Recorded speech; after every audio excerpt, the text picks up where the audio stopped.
no primeiro dia, nós se sentiríamos seres vazios. Nós se sentiríamos seres incompletos, talvez. Mas Deus cria um mundo, uma criação, e dá tudo nas mãos de Adão. Dá tudo ao homem, diz: crescei, multiplicai, governai. É como se Deus dissesse: a minha autoridade eu transfiro para vocês, que vocês são minha imagem. Sabe o que foi que Adão fez? E isso o diabo repete lá na frente. O diabo diz a Jesus: olha, prostra-te daqui, porque tudo isso me foi dado. Quem deu a ele? Deus? Não, Adão, através do pecado. Porque quando Adão peca, tudo que Deus deu a ele, a autoridade sobre a criação, a ponto que a Bíblia diz que toda a criação geme, aguardando a redenção dos filhos de Deus. Foi Deus que fez a criação se tornar uma geração que geme? Não, foi o pecado de Adão. Então precisamos, irmãos, nos decidir, porque evangelho é um divisor de águas. Evangelho não vem criar crentes meninos, evangelho vem criar crentes maduros. Eu nunca recebi um estudo em minha casa, eu nunca recebi um irmão para dizer: eu vim aqui fazer estudo com você. O pouco que eu sei foi nos esforços na madrugada. Eu fui batizado com o Espírito Santo em casa, eu fui liberto do crack em casa, eu fui liberto da cocaína em casa. Tudo foi por esforço.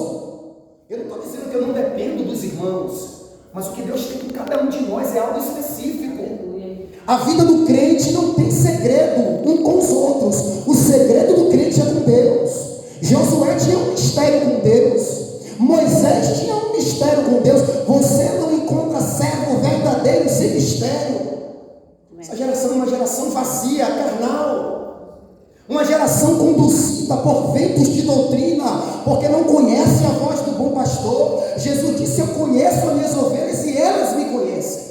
É como se Jesus dissesse: nós temos relacionamento, a elas eu me apresento e eu as conheço. Há intimidade entre nós. Jesus dizendo: quem tem o meu Espírito Santo não se engana por qualquer coisa.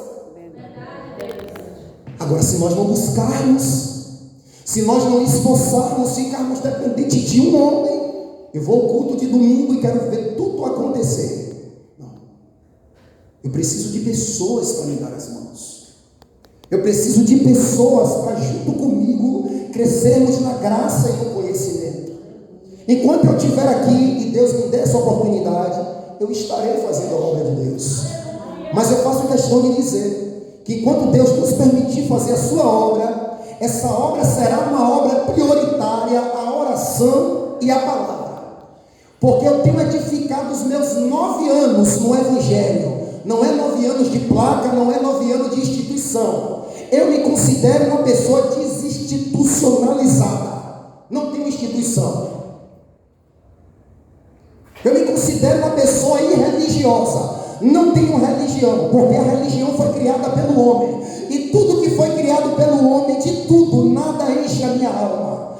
A única coisa que encheu a minha alma foi o que desceu do céu. Jesus disse: descerá sobre vós a virtude do Altíssimo, e tu serás mudado em um novo homem, disse Samuel a Saul. E quando desceu, Saul não foi mais o mesmo, voltou a pecar, mas voltou com as suas próprias forças. Porque a força do Espírito Santo na minha vida é só para me aproximar de Deus. Eu peco com as minhas forças, eu me distancio com a minha desobediência, eu saio do caminho como Sansão para buscar o mel no corpo do leão morto com as minhas forças. Mas as forças do Espírito Santo na minha vida é para dizer: aproxima-te do Senhor, agrada-te do Senhor, porque só o Senhor faz grandes coisas na vida do homem. Só o Senhor faz grandes coisas na vida da mulher. Eu sou um testemunho do poder de Deus. Eu sou um testemunho de que Deus opera grandes coisas na terra, porque eu já tive armas apontadas para mim, e as grandiosas mãos de Deus naquela hora provou que para mim havia ainda um jeito. E hoje, como eu tenho que viver na presença de Deus, o maior zelo possível, demonstrando a Deus a minha gratidão por esta tão grande salvação. Aleluia, Deus. Jesus disse, é bíblico: se eu não tivesse vindo e não tivesse feito coisas tais que nenhum outro antes de mim fez, pecado nenhum teria. Todos que vieram antes de Jesus apontaram para ele. Moisés com a sua justiça apontou para Cristo. Josué com a sua justiça apontou apontou para Cristo. Davi era uma tipologia de Cristo. Samuel, da tribo de Efraim, não da tribo de Levi, da onde vinham os sacerdotes, levantado como sacerdote, apontava para Cristo, que não era da tribo de Levi, era da tribo de Judá. Louvado seja Deus. Deus, através dos profetas, já estava anunciando uma mensagem. Eu estou levantando tal e tal e tal, mas apontando para Cristo Jesus. Busque a Cristo. Moisés diz em Deuteronômio capítulo 18, versículo 18: o Senhor levantará no meio de vós um profeta semelhante a mim, a ele ouvir. Ouça Cristo. Todos que vieram antes de Jesus apontaram em uma direção. Jesus foi o único que não apontou para ninguém. Jesus foi o único que não falou de ninguém. Ele, com muita propriedade, ele bate no peito e diz: eu sou o caminho, eu sou a verdade e eu sou a vida. Quem encontra Jesus encontra o sentido de viver. Quem encontra Jesus encontra o sentido de vir para a igreja 2 horas de relógio, porque entende que a verdadeira comunhão é no quarto em secreto, aonde a Bíblia diz: entra, fecha a porta e o Deus Criador do céu se revelará. Louvado seja Deus. Mas estamos vivendo uma geração preguiçosa, uma geração que quer buscar o poder da mente, o poder da noite por dia, aonde eu durmo miserável e acordo um bom marido. Isso é tratamento, isso é esforço, isso é uma luta. Você não pede para ser tratado, Deus colocou a tua esposa no teu caminho. Você não pede para ser tratada, Deus colocou o teu filho no teu caminho, para que você diga: vai para cá, e ele diz: não, vou para cá. A gente não quer, mas é os meios que Deus usa. Salomão falou: Deus dá-lhe sabedoria. O que foi que Deus deu a Salomão? A causa de 2 mulheres. Esse é o evangelho a ser pregado nos últimos dias. Jesus quer preparar o povo para levar para o céu. Um povo todo seu, zeloso, um povo que tem zelo, um povo que não macula a presença, como já foi dito aqui nessa noite. Todas as vezes que Israel guardava a presença, Israel tinha vitória, porque a presença do Espírito Santo é tudo. A Bíblia nos adverte: não entristeçais o Espírito Santo. O Espírito Santo, ele é muito doce. O Espírito Santo, ele não é de nós, está em nós, mas é do Pai. O Espírito Santo é uma dádiva, é um presente, a ponto que isso é tão profundo que a Bíblia diz: se alguém não tem o Espírito, esse tal não é de Cristo. E quem não tem o conselho é buscar. E como eu faço, irmão Paulo, para ter o Espírito Santo? Quem vai te responder não é eu, é a Bíblia. Efésios capítulo 1, versículo 13: quando nele crestes, foste selado com o Espírito Santo da promessa. Quer ter o Espírito Santo? Creia em Jesus. Quer ter o Espírito Santo? Abre o coração para Jesus, porque a partir deste momento que credes, passas a ser a habitação do Senhor em Espírito e verdade. Aleluia. O Espírito Santo se torna, o crente se torna uma habitação. Ele passa a possuir o Espírito, ele passa a obter o Espírito Santo. Eu digo, é gostoso ter o Espírito Santo, porque o crente passa por tudo que ele tem que passar na terra. Essa é a diferença do que tem para o que não tem, porque o que não tem passa luta, mas o que tem também passa. Mas o que não tem passa, mas não tem ajuda. O que não tem passa, mas tenta lutar com as suas forças. Mas o que tem, o Espírito Santo faz como Jó: eu sei que o meu Redentor vive e que por fim se levantará sobre a terra. Quem tem o Espírito Santo faz como o salmista, no Salmo 57, versículo 2: clamarei ao Deus Altíssimo, ao Deus que por mim tudo executa. Quem tem o Espírito Santo é diferente. Quem tem o Espírito Santo tem estratégia. Quem tem o Espírito Santo tem poder. Quem tem o Espírito Santo tem força. Estamos vivendo tempos onde este mundo carece do Espírito. Este mundo precisa da presença do Espírito, porque esse mundo sem o Espírito estará perdido. Este mundo sem a ação do Espírito estará condenado. Precisamos tratar quem é o Espírito Santo. Aleluia. Louvado seja Deus. E isso é tão profundo que sem o Espírito Santo eu não posso pregar, sem o Espírito Santo eu não posso orar.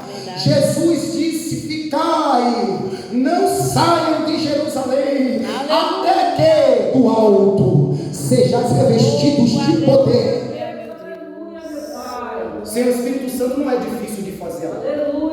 É impossível. Sem o Espírito Santo não é difícil de eu perdoar. É impossível. Eu não perdoo de mim mesmo.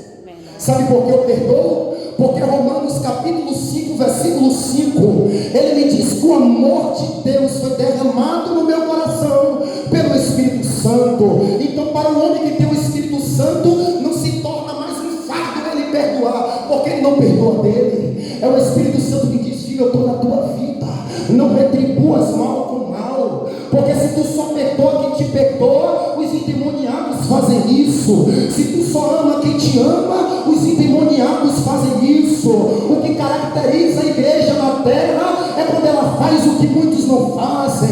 Aí mostra Deus na tua vida. É Deus. Louvado seja Deus.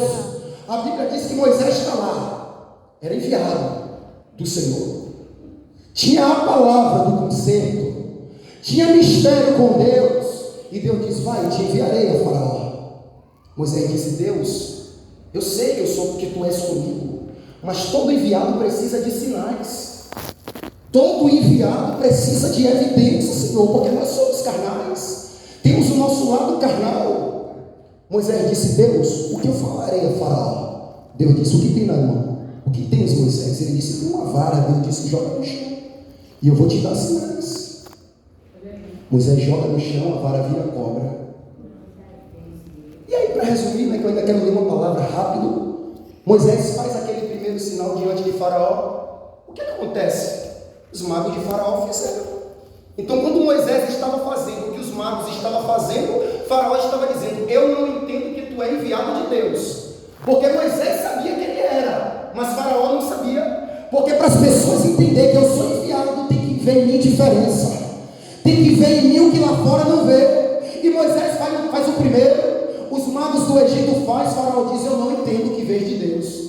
Moisés faz o segundo, os magos do Egito faz, Faraó diz: eu não entendo o que tu vês de Deus. Entenda que a igreja precisa ser diferente. A igreja precisa ter poder nas palavras, poder nas atitudes, poder no testemunho, para que crie sede nos outros que estão lá fora. No terceiro sinal, aí está todo o mistério. No pó da terra, a Bíblia diz que Moisés pega o pó e joga para cima, e os magos de Faraó não conseguem transformar o pó em piolho. Aí eu orando e me perguntando a Deus: por que, Deus, ele não conseguiu transformar o pó da terra em piolho? E aí eu vinha quebrando a minha cabeça, que eu sou curioso, eu gosto de ler, eu não gosto de ficar só no raso, eu gosto de ir mais profundo. Eu disse: Deus, por quê? Deus perguntou, Deus falou ao meu coração: sabe por quê, filho? Os magos não tiveram poder sobre o pó da terra. Você veio de onde? Eu disse: Deus, eu vim do pó. Deus disse: só eu tenho autoridade sobre a tua vida. O inimigo pode até tentar imitar os dons do Espírito, mas desfazer o que Deus fez na tua vida ele não pode. Macular, manchar o que Deus está construindo na tua vida ele não pode, porque sobre a tua vida Deus não deu autoridade. Deus diz: eu estou sobre o primeiro, eu estou sobre o segundo, mas vieste do pó, e sobre o pó eu tenho amor, eu tenho um zelo pelo pó da terra, pelo aquilo que é desprezível aos homens. Deus só nos compara com coisa desprezível aos homens. É pó, é terra, é sal, coisa do alimento que nem perecível é. O alimento que nas épocas antigas era usado como meio de conservação, conservar alimentos, conservar carne. Tanto que a palavra sal é matriarca de muitas palavras que a gente conhece hoje, salários e entre outras que agora eu me esqueço. O sal era usado como conserva. Então quando Jesus te compara, ele compara com coisas desprezíveis. É ele dizendo: ainda que o mundo não enxergue, eu enxergo o que você pode ser nas minhas mãos. Uma bomba, uma explosão nas mãos de Deus. Louvado seja Deus. Vamos ler aqui, irmãos. E mais alguns minutos de palavra. Capítulo 6, no verso 16. Todos acharam? Josué 6,16. Os irmãos podem ficar à vontade, se quiser ler. Quando os sacerdotes tocavam as trombetas, Disse Josué ao povo: gritai, porque o Senhor vos entregou a cidade, porém a cidade será condenada, ela e tudo quanto nela houver. Somente viverá Raabe, a prostituta, e todos os que estiverem com ela em casa, porquanto escondeu os mensageiros que enviamos. Tão somente guardai-vos das coisas condenadas, para que, tendo a vós condenado, não as torneis, e assim torneis maldito o arraial de Israel e o confundais. Até aí. Podeis aceitar. A obra de Deus, ela é carente. Deus, ele não conta com pessoas capacitadas. Se existe alguém capacitado aqui, até serve, mas tem que reconhecer primeiro que não tem nada. Porque quem prepara é ele, sabe por quê? A glória precisa ser dele.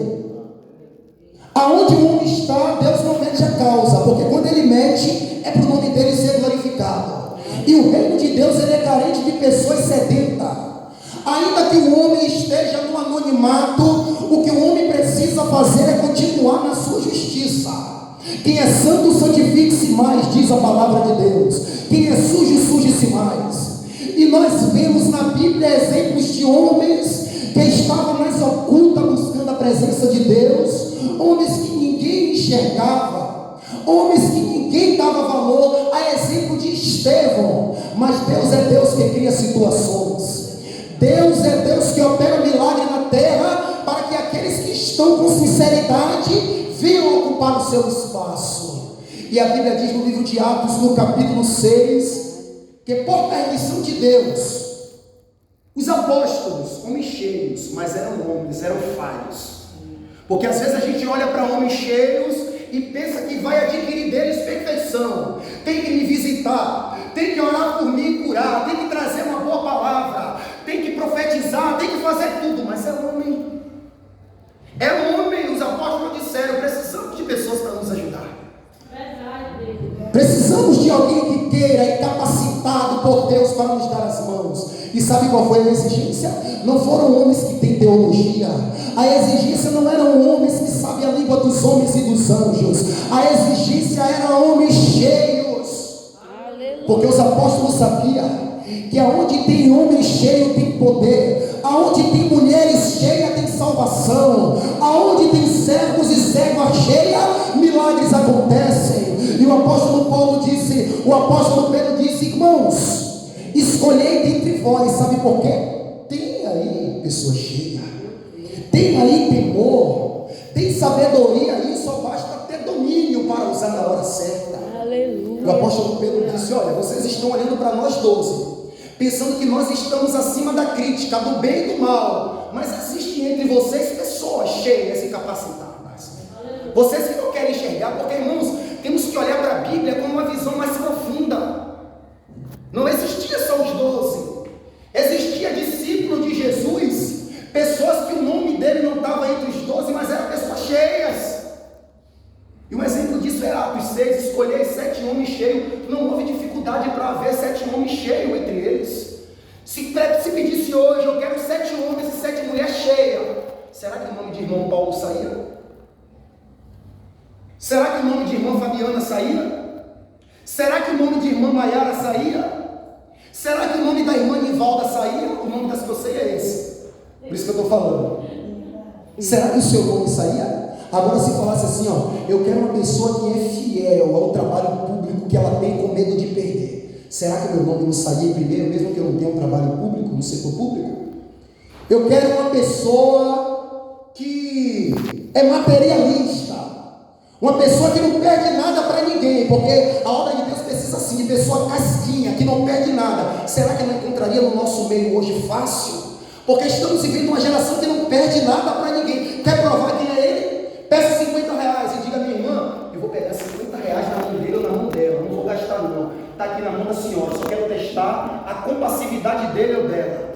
Diga que da quarta-feira, chame alguém, 2 ou 3 como testemunha, e não dê, você vai ver para onde vai a paciência do crente que está profetizando, do crente que está orando, do crente que está falando em mistério. ministério, não desprezando os dons, que Deus sabe o dom de cada um aqui, mas é o que essa geração está buscando. Essa geração está buscando engano, mas Jesus, ele nos desperta para buscarmos o verdadeiro poder, o poder da palavra, o poder da oração, o poder que me fez estar de pé até aqui, o que fez você estar de pé até aqui é a palavra. Sem a palavra não tem acordo. E o apóstolo Pedro diz: escolheram dentre vocês 7 homens. Escolheram Pedro, escolheram Estevão, escolheram Filipe, porque a obra carece de pessoas que oram, a obra precisa de pessoas que querem, a obra precisa, porque por amor a um crente que quer, Deus move céus e move terra.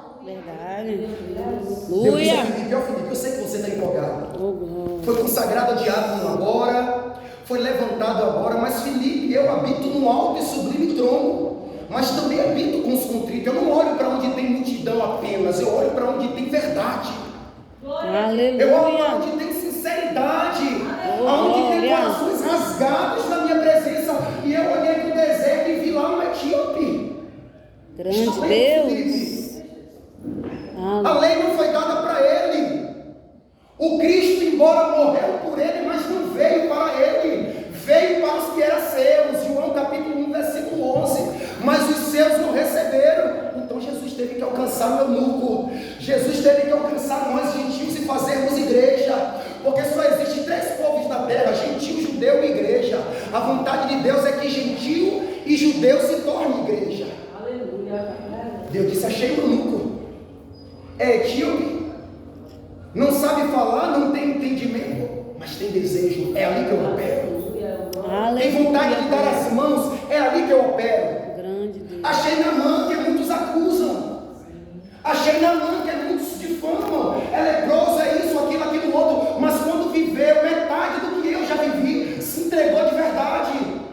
E eu já vivi muito mais do que Naamã. Já experimentei muito mais poder, e você também muito mais poder do que Naamã. E será que tivemos a entrega que ele teve? O primeiro milagre que Deus operou na vida de Naamã foi o suficiente para ele abrir mão dos ídolos e dizer: meu Senhor Eliseu, vem cá, agora eu sou crente, vamos falar com sinceridade de coração. Eu reconheço teu Deus, porque eu provei e vi que Ele é bom. Agora eu te peço só uma coisa: eu sou homem mandado, eu tenho ordens a cumprir. Que o teu Deus, com todo o zelo que Ele vê no meu coração, Ele não leve em conta quando, apoiado nos meus ombros, eu tiver que levar o meu Senhor para se prostrar diante do seu Deus, porque eu vou estar ali em corpo, mas em espírito e verdade não. Eu vou estar ali em corpo, mas o meu espírito e a minha alma agora tem sede do teu Deus, porque eu vejo que Ele é o Deus verdadeiro. Aleluia, Deus. Eliseu, sabe qual foi a resposta de Eliseu? Se fosse eu lá, queria ser melhor do que ele. Não, você agora tem que sair de uma vez por todas, não vai gerar Deus em ninguém.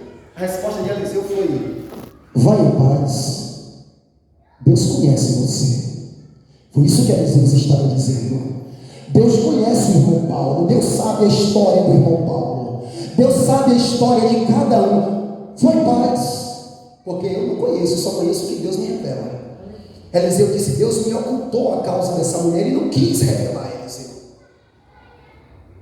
E aí vai, Deus se revela a um, se revela a outro, se revela a outro, e até chegar a Josué.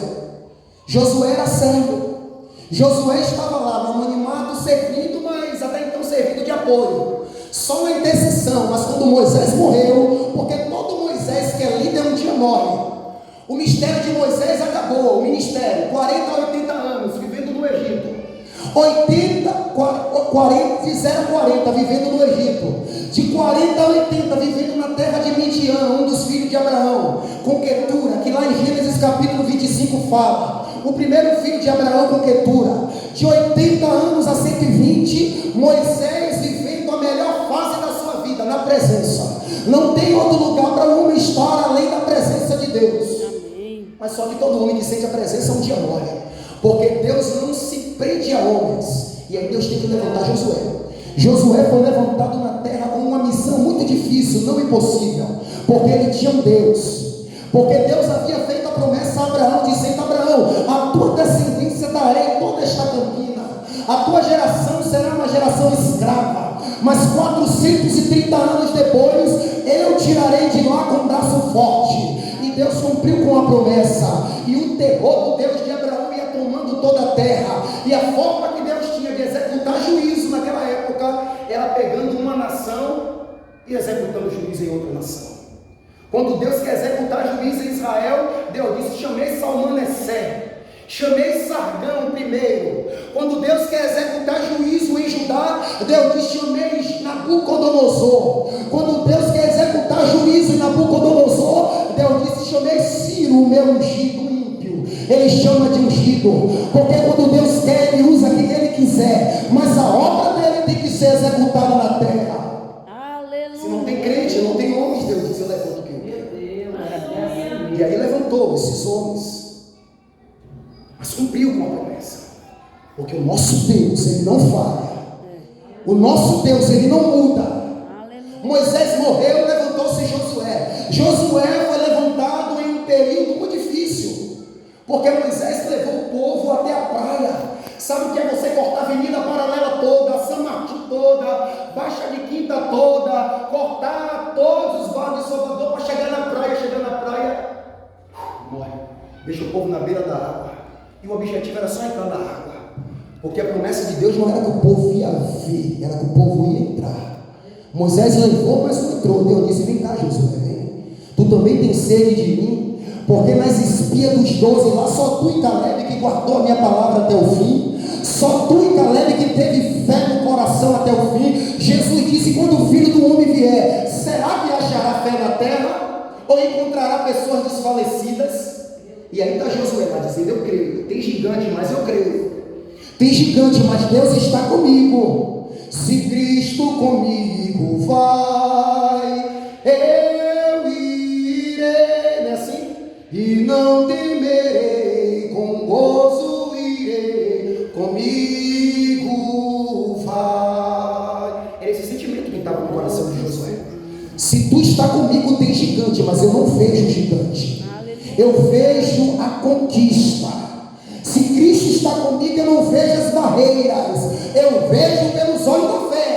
É isso que o Evangelho gera no homem, é isso que o Evangelho gera na mulher, essa tal confiança. Três coisas permanecem: a fé, a esperança e o amor, e de todas elas a maior é o amor. Sabe por que o maior é o amor? Porque a fé, Deus limitou a fé apenas ao que não vê. Aquilo que se vê não precisa de fé. A fé é o firme fundamento das coisas que não se vê.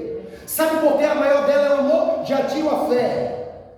Porque a confiança, Romanos 8,35, esperança. Romanos 8,35, esperança que se vê não é esperança. Porque o que eu vejo, como eu espero, tirei a esperança. Mas o amor é maior, é o que Josué tinha. Foi isso que levou ele a vencer. Sabe por que o amor é maior? Porque o amor não é condicionado a nada. Ame fora de tempo e a tempo. O amor, Deus não condicionou nem ao visível e nem ao invisível. Precisamos amar a Deus que não vemos, mas ao irmão que vemos. É por isso que o amor é maior, é mais profundo. É por isso que eu busco as coisas que são da fé e da piedade. É o amor. Aleluia. Se não fosse o amor, você não estaria aqui. Verdade. Se não fosse o amor, a tua família não estaria de pé. Porque através do justo, o justo leva livramento para casa. Verdade. Saiba disso. Porque Raabe levou. Aleluia. Raabe levou através da sua fé. E o que Deus precisa é que alguém exercitando a fé dentro da tua casa. Que é para Deus entrar lá e dizer: aqui é meu, aqui ninguém toca, porque tem crente aqui. Aleluia. Tem pessoas que creem em mim. Grande. Tem pessoas que exercitam a fé. Raabe. Oh, aleluia, Deus. Josué disse: ninguém da família dela será tocado. Agora, por outro lado, também uma maldição que eu não vigio, eu posso levar para dentro do meu lar. Principalmente quando a cabeça, a autoridade espiritual sou eu. Principalmente quando quem é a cabeça abaixo de Deus sou eu. Lembra de Corá, Datã e Abirão em Números 16? Entenda que isso é tão forte que um dia eu conversando falei com o irmão, principalmente nós que somos homens, não somos os melhores, mas cada um tem o seu papel no mundo espiritual. É como um garfo e a colher. Quem come sopa de garfo? Quem come macarrão de colher? Qual é melhor, o garfo e a colher? Ou a colher? Depende de quem vai comer. Se for sopa e eu te der um garfo, você vai se complicar. Se for macarrão e eu te der uma colher, você vai ter uma dificuldade. Esse é o homem e a mulher. Tem seu papel, a mulher tem que respeitar o papel do homem e o homem o papel da mulher. Eu falei para o irmão, principalmente nós que somos o cabeça, a autoridade, o responsável por levar o bênção ou maldição para dentro do nosso lar. Sabe por quê? Porque todas as vezes que uma mulher pecava na Bíblia, só ela pagava o preço. Lembra da mulher adúltera? Lembra de muitas outras mulheres? Agora, quando o homem pecava, pagava ele toda a sua casa. Lembra de Acã? É o que nós vamos até falar um pouquinho rapidamente. Lembra de Acã? Sabe por quê? Você é cabeça, autoridade espiritual na tua casa. Você é para chamar a bênção para o teu lar. Você é para bendizer a tua família. Você é para acreditar na libertação da tua família, na libertação da tua casa. Você é o Josué da tua casa, a obra primeira lá dentro. Josué, para conduzir o povo, ele teve que ter autoridade e dizer: eu e a minha casa aqui dentro servimos ao Senhor. Aleluia. Querida, tu quer? Oh, Deus. Tu está no mesmo espírito que eu? Ele disse: a autoridade sou eu. Eu e a minha casa serviremos ao Senhor. Amém. Aqui só existe um altar, é o Deus do céu. Lá fora você faz, querida, mas aqui não. Aqui tem cobertura espiritual. E a Bíblia diz que Deus levantou Josué, e Josué era um homem na visão. Tão difícil era o caso de Josué, que quando o povo de Israel está próximo de herdar a terra, Deus diz: Josué, manda o povo arrodear a terra aí 7 vezes. Agora é calado. Primeiro dia arrodeia a terra, o sacerdote vai adiante com a presença, a arca, vai calado.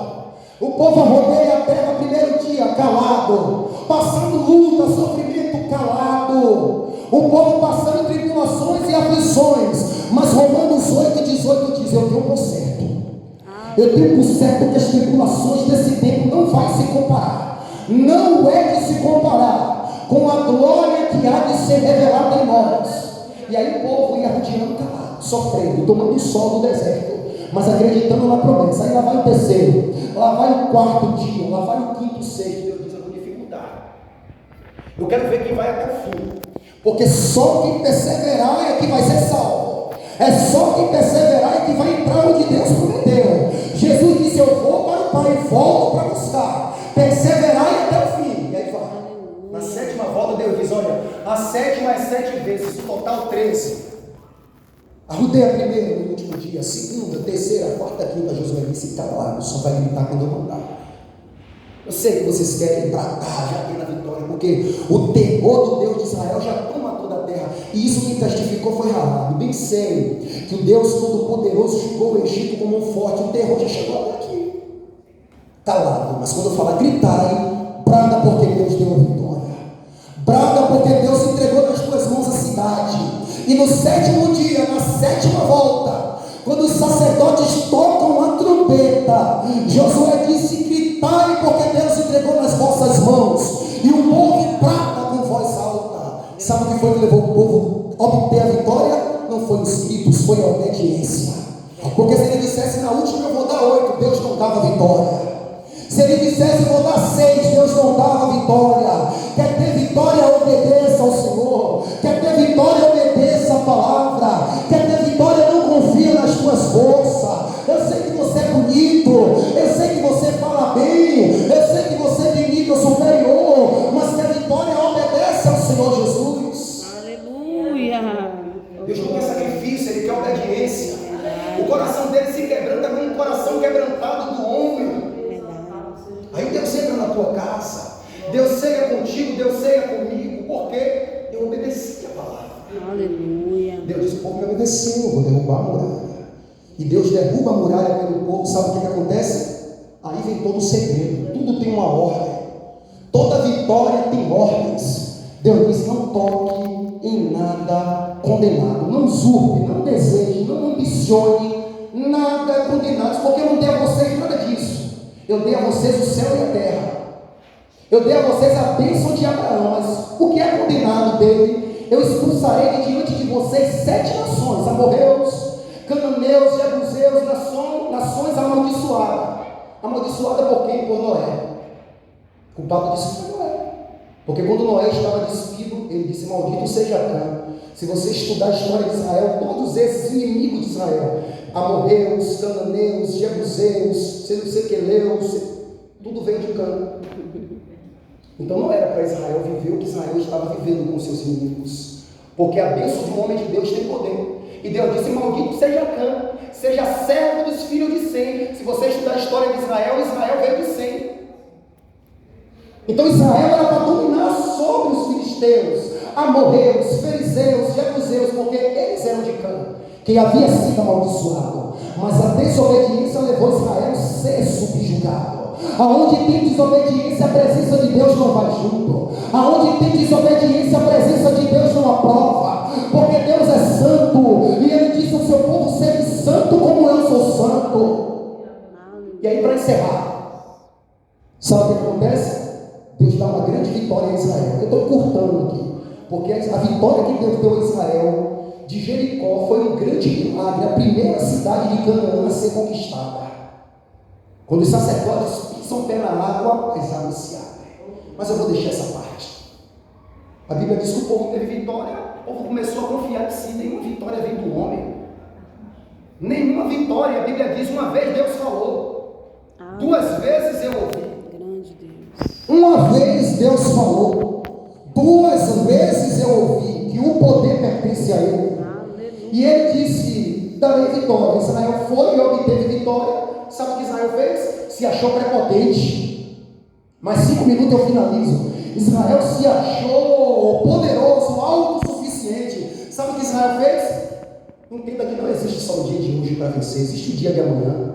Quando eu venço o dia de hoje do jeito que eu quero, amanhã Deus não é comigo. Foi o que aconteceu com Israel. Venceu com a mão de Deus, venceu, mas pecou. Tinha anátema no meio, tinha pecado no meio. Aonde tem pecado, Deus não está. Aonde tem pecado, Deus só entra para limpar, se o homem quiser limpeza. E aí foi que Deus disse: olha, vou deixar isso sair, agora Deus veio dele, vou deixar. A Bíblia diz que agora vem a cidade de Ai, uma cidade com poucos habitantes. Israel estava prepotente, dizendo: não, vencemos Jericó. Ai é um piscar de olhos. Josué envia espias. Quando chega na cidade de Ai, os espias vêm confiando não em Deus, não cheio de fé, mas cheio de si, dizendo: Deus vai nos entregar, porque a cidade é pequena, não manda o povo todo, manda só de 2 a 3 mil pessoas. Josué disse: vai, sabe o que acontece? É derrotado. Diante de uma nação grande, Deus deu vitória, porque estava com ele. Enquanto estava com Deus, Deus estava com ele. Diante de uma nação pequena, pecou, Deus disse: o abandono. Josué coloca o rosto em terra. Toda vez que Israel pecava, havia um líder espiritual pagando preço. Saul peca, Samuel madruga para se encontrar com Saul. E aí está lá, quando Israel vai e perde, o que é que acontece? Josué diz: por que Deus diz: levanta daí, tem pecado no meio, tem desobediência no meio, purificai hoje, e amanhã farei sinais entre vós. A purificação é hoje, o sinal é depois. A purificação, a limpeza é primeiro, a manifestação do poder é depois. Josué disse: santifica. Josué disse: santifica. Josué disse: se limpa, se prepara, porque se quer terra prometida, se prepara. É o que acontece. Deus diz: vamos revelar, vou revelar quem foi. Nossa sorte cai sobre a família de Acã. Aonde está Acã? Está dentro da minha casa. Olha que tolo, levou a maldição para dentro de casa. Por falta de visão espiritual. E o crente que não ora, ele cai nessas ciladas. O crente que não jejuma, ele cai nessas armadilhas. O crente que não busca Deus, ele não tem estratégia. Os discípulos estavam diante da multidão e disse a Jesus: olha, despede a multidão. Jesus disse: vós não vê como eu vejo. Tem o que aí? Disseram: temos pão, mas é só 5 pães e 2 peixes. Jesus disse: trazei, porque o homem que ora tem estratégia. A mulher que ora tem estratégia. O crente que ora tem direção para atravessar o mar. Sabe o que é que acontece? Quando o povo se santifica, Deus dá vitória. Quer vitória de Deus? Prepara-te. Quer vitória para a tua casa? Santifica. Quer ter vitória no emprego? Obedece. Quer ter vitória no teu bairro? Santifica. Mostra que tu segues a um Deus criador do céu e da terra. Tá bom, não precisa ver. Eu sou de Deus e Ele vai ver se ainda hoje a casa dele não cai, o telhado dele não dá pungueira, se o piso dele não solta umas 4 pedras. Ele vai ver se o filho dele hoje não morre. É assim, não é assim. O crente, ele vence no amor. Eu fui vencido no amor, porque quando eu estava na droga, a minha mãe foi a pessoa que mais acreditou em mim. Eu chegava todo fedendo, todo sujo em casa. Minha mãe me dava um beijo e disse: meu filho, o amor da minha mãe me venceu. Chegou um momento que eu caí em si como filho pródigo. O filho pródigo na cidade distante, ele venceu a luta antes de chegar até o pai. Sabe por quê? A luta é vencida internamente. O filho pródigo na cidade distante, ele disse: levantar-me-ei e irei ter. Um desejo nasceu, ele disse: a vitória. Eu dou vitória. Quando ele chega perto do pai e disse: pai, antes dele chegar perto, o pai já foi ao encontro dele. Quando ele chega perto, disse: pequei diante do céu e diante de ti. O pai lhe dá ligança. Sabe o que é que o pai fala? Trazei a melhor roupa e o melhor mel. Mas quando ele saiu, ele não tinha levado tudo? A Bíblia diz: e tendo pegado tudo que é seu, foi para uma cidade distante. Sabe o que é que eu entendo? Deus sempre tem meios de justificar aqueles que o buscam. Deus sempre tem veste nova para vestir o crente que de verdade confia nele e faz dele seu refúgio. Confia no Senhor. Creia no Senhor, e a vitória é nossa pelo sangue de Jesus. E a vitória é da tua casa pelo sangue de Jesus. Porque nós e a nossa casa seguiremos ao Senhor. Se coloque de pé em nome de Jesus.